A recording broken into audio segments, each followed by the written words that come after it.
Olá, no vídeo de hoje eu quero falar um pouco sobre o experimento 2 que nós realizamos no Laboratório de Fundamentos Físicos para Engenharia Elétrica. Meu nome é Leonardo Souza Boaventura e eu realizei esse experimento junto com meus colegas Nicolas Barbosa Secato e Raíssa Moreno Silva Aguiar, cujos RAs estão todos aparecendo na tela no momento. Muito bem.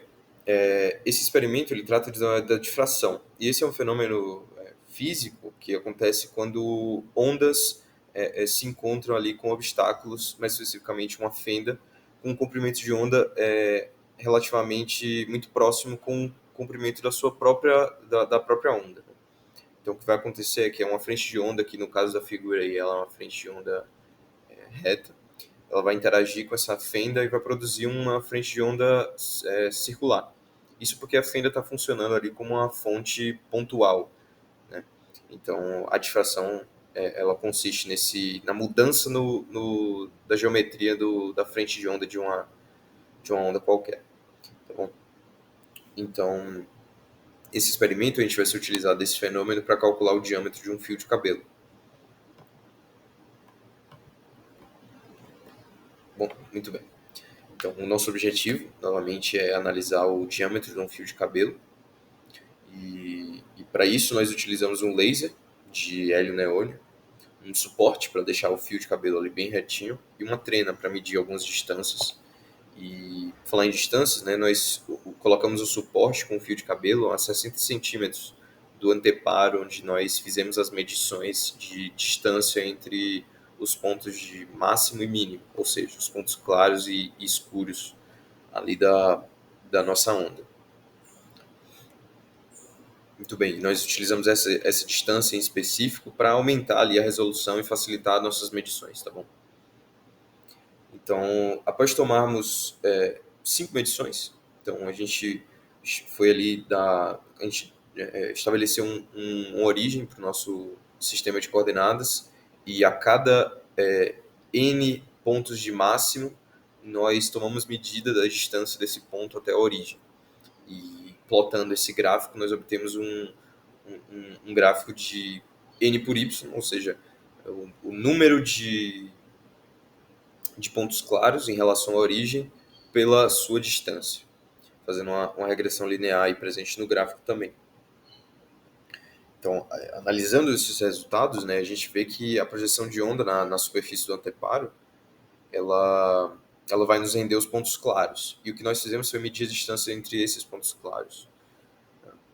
Os múltiplos de comprimento de onda, ou seja, um n, né, n1 seria ali o primeiro ponto claro a partir da origem, ele é dado por a seguinte equação: n igual a y vezes d dividido por lambda vezes L, onde y e n são as distâncias entre os pontos claros e o múltiplo correspondente, claro, e lambda é o comprimento de luz, comprimento de onda do laser, e L, 60 centímetros, a nossa distância do anteparo até o suporte com o fio de cabelo.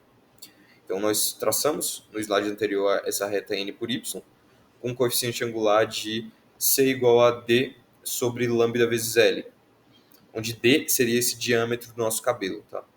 E a partir dos dados obtidos experimentalmente, a gente obteve uma reta com um coeficiente angular de 164. Ou seja, né, equacionando assim, a gente obtém o diâmetro do nosso fio de cabelo como sendo 62,27 nanômetros. O que, assim, depois de fazer um sanity check, depois de analisar esse dado com o diâmetro médio de um fio de cabelo humano, faz bastante sentido ele estar ali dentro de uma margem aceitável. Então, dá para se dizer que o nosso resultado experimental foi válido. Muito bem, nesse experimento, nesse laboratório, nós fizemos um outro experimento, agora utilizando uma grade, não mais um obstáculo único, porque o nosso objetivo é se valer do princípio de Huygens para olhar as franjas de interferência de onda. Então, o que está acontecendo é que numa grade a gente tem diversas fendas e diversos obstáculos. E as ondas, o nosso laser ele vai bater nesses obstáculos e difratar, de forma a que diferentes frentes de onda vão interagir de formas particulares e produzir ora pontos de máximo, ora pontos de mínimo. Então, cada uma das frentes vai criar uma frente de onda individual, né? E essas frentes de onda elas vão se comportar como fontes pontuais ainda e vão interagir entre si, gerando interferências construtivas e destrutivas, ou seja, pontos com ou sem luz, que são esse padrão de escuro e claro que a gente observa nas franjas de onda, ok? Bom, esse experimento envolveu um pouco de modelagem matemática, trigonométrica, para ser mais exato. Então, o que nós tínhamos eram dois triângulos semelhantes, esse triângulo de hipotenusa de valor A e um triângulo de base menor de valor X, sendo que eles são semelhantes porque eles compartilham o mesmo ângulo θ. E a partir dessa semelhança de triângulos, nós obtivemos essa equação de n vezes y, onde n continua sendo múltiplo de onda, y continua sendo o nosso comprimento ali até a, a origem do eixo, A seria o tamanho da fenda e x seria a distância de uma crista até outra, ou melhor, de uma crista, de um ponto de claro até a origem do eixo, e L seria a distância do nosso objeto até o anteparo. Tá bom? A linearização dessa equação rende para a gente um x igual a y vezes L sobre A, tudo isso vezes o nosso número de onda. Tá bom?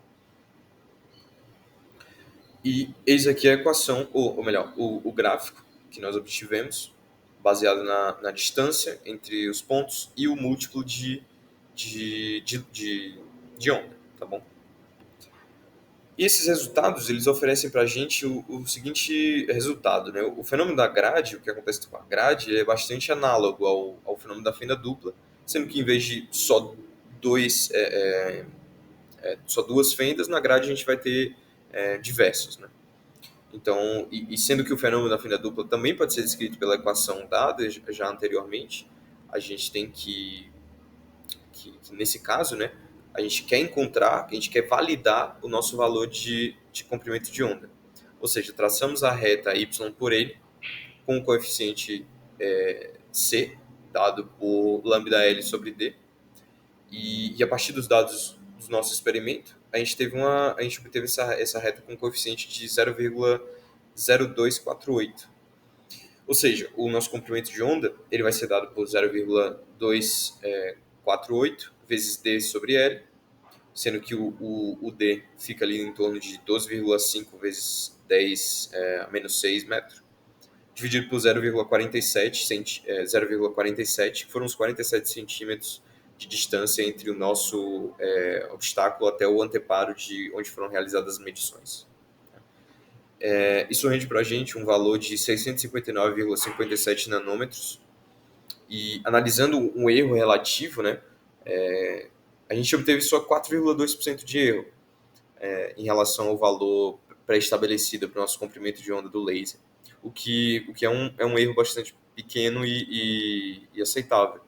Ou seja, dá para dizer que a nossa análise aí do comprimento de onda, nessa segunda parte do experimento, ela fez sentido e foi satisfeita. Okay? Bom, isso era tudo para o experimento de hoje. Até mais.